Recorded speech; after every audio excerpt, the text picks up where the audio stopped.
اور اس کے بعد انہوں نے ریڈ سی اور عربین سی کے اندر اسرائیلی یا پھر اسرائیل سے جڑے جہازوں پر حملے شروع کر دیے، اور اس کی وجہ سے عالمی ٹریڈ اور عالمی شپنگ خاص طور پر جو کہ سوئز کنال کے راستے سے جاتی تھی بری طرح سے متاثر ہوئی۔ حوثی باغی کئی بار یمن سے اسرائیل کی طرف لمبے فاصلے کے مار کرنے والے میزائل اور ڈرون بھی چھوڑ چکے ہیں، جن میں سے زیادہ تر امریکن بیسز اور اسرائیل کے ایئر ڈیفنس سسٹم نے راستے میں تباہ کر دیے۔ تو ظاہر ہے کہ اسرائیل نے ان پر حملہ تو کرنا تھا تاکہ ان کی طاقت کو توڑ سکے۔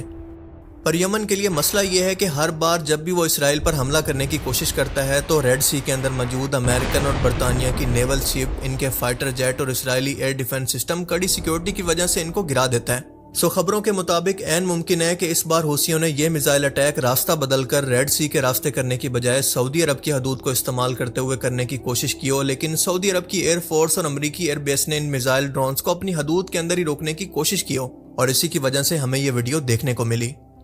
پر یاد رہے کہ سعودی آفیشلز نے ابھی تک اس بات کی کوئی تصدیق یا تردید نہیں کی، کیونکہ یہ بھی ممکن ہے کہ یہ کوئی جاسوسی کا ڈرون ہو۔ ابھی تک ہمیں اس بارے میں کوئی کنفرمیشن نہیں ہے۔ اب دیکھیں، میں اس معاملے پر صرف سعودی عربیہ کو بلیم نہیں کر سکتا، کیونکہ آپ جانتے ہیں کہ اسرائیل کے معاملے پر پوری امت بے حسی کا مظاہرہ کر رہی ہے، نہ کہ صرف سعودی عربیہ۔ اور دوسری بات یہ ہے کہ سعودی عربیہ پہلے ہی یمن کی جنگ سے تھک چکا ہے، اب وہ مزید نہیں چاہتا کہ اسرائیل اور حوثیوں کی لڑائی کے اندر اس کو بھی گھسیٹا جائے، کیونکہ اگر وہ ایسا کرتا ہے اور حوثیوں کو اپنی فضائی حدود استعمال کرنے دیتا ہے تو اسرائیل اس کو بھی اپنا دشمن سمجھ کر اس جنگ کے اندر گھسیٹ سکتا ہے، اور پوری مسلم دنیا نے کچھ بھی نہیں کرنا سوائے مذمت کے، جو کہ قطر کے معاملے پر بھی کیا۔ اب یہاں پر میں آپ کو ایک انتہائی اہم بات سمجھانا چاہتا ہوں۔ آپ یہ سمجھ لیں کہ اسرائیل کا مقصد حماس کو ختم کرنا بالکل بھی نہیں ہے، بالکل اس کا یہ مقصد نہیں ہے، بلکہ وہ 1967 کی تاریخ کو پھر سے دہرانا چاہتا ہے۔ 5 سے لے کر 10 جون 1967 کو 6 دن کی جنگ کے اندر اسرائیل نے مصر، اردن اور شام کو ایک ساتھ شکست دی تھی۔ اس جنگ کے اندر عراق، سعودی عربیہ، کویت، الجزائر اور سوڈان وغیرہ نے بھی فوجی یونٹ اور امداد بھیجی تھی، لیکن پھر بھی اسرائیل نے امریکہ کی مدد سے سب کو ہرا دیا۔ اور اس کے بعد مصر کی غزہ پٹی، مشرقی یروشلم اور مغربی کنارے یعنی ویسٹ بینک جو کہ اردن کا علاقہ ہے، اور اس کے علاوہ گولان ہائٹس جو کہ شام کا علاقہ ہے، اس پر قبضہ کر لیا تھا۔ بعد میں یونائٹڈ نیشن کی قرارداد کے بعد ایک بار پھر سے صحرائے سینا اسرائیل نے 1979 کے اندر مصر سے امن معاہدے کے بعد، جس کو کیمپ ڈیوڈ اکارڈز کہتے ہیں، وہ واپس کر دیا، اور غزہ پٹی کے لیے 2005 کے اندر اپنی آبادیاں اور فوجی اڈے وہاں سے نکال لیے، لیکن غزہ پر محاصرہ اور سرحدی کنٹرول باقی رکھا۔ مغربی کنارے یعنی ویسٹ بینک اور مشرقی یروشلم آج تک اسرائیل کے قبضے میں ہیں، اور شام کے گولان ہائٹس کو 1981 کے اندر اس نے اپنا قانونی حصہ قرار دیا، لیکن دنیا نے اس کو تسلیم نہیں کیا، اور اب ریسنٹلی شام کی حکومت کا تختہ الٹنے کے بعد اب وہ اس پر بھی قبضہ کر چکا ہے، اور اب وہ اسی تاریخ کو دوبارہ سے دہرا کر تمام مسلم ملکوں کو ایک ساتھ اکٹھا کر کے ایک ہی جھٹکے کے اندر گریٹر اسرائیل بنانا چاہتا ہے، کیونکہ اس سے بہتر موقع اس کو دوبارہ کبھی نہیں ملے گا جب امت مسلمہ ڈیوائیڈ اینڈ رول کے ذریعے بالکل تقسیم ہو چکی ہے۔ بڑے بڑے اور طاقتور مسلم ملکوں کی بات کریں تو سعودی عرب یمن سے لڑ رہا ہے، ترکی اور ایران کو پسند نہیں کرتا، ایران سعودیہ کو پسند نہیں کرتا، پاکستان امریکہ کا اتحادی ہے، سب اپنے اپنے مسئلوں میں پھنسے ہوئے ہیں، اور ایسی صورتحال کے اندر صرف واحد راستہ ایک ہی ہے کہ یونٹی، مسلم امت کا اتحاد، فرقہ واریت اور نسل پرستی سے ہٹ کر ایک ہو جانا۔ جیسے اللہ کے نبی ہمیں ایک امت بنا کر گئے تھے، لیکن بعد میں ہم نے فرقے بنا کر اپنی نفرت کے اندر، اپنے مفادات کے اندر ایک دوسرے کو تقسیم کر دیا، اور اس مقصد کو حاصل کرنے کے لیے ہمیں سب سے پہلے مسلمان بننا ہوگا، اور اس کے بعد اپنے قومی مفادات، طاقت کی سیاست اور بیرونی مداخلت کو ختم کرنا ہوگا۔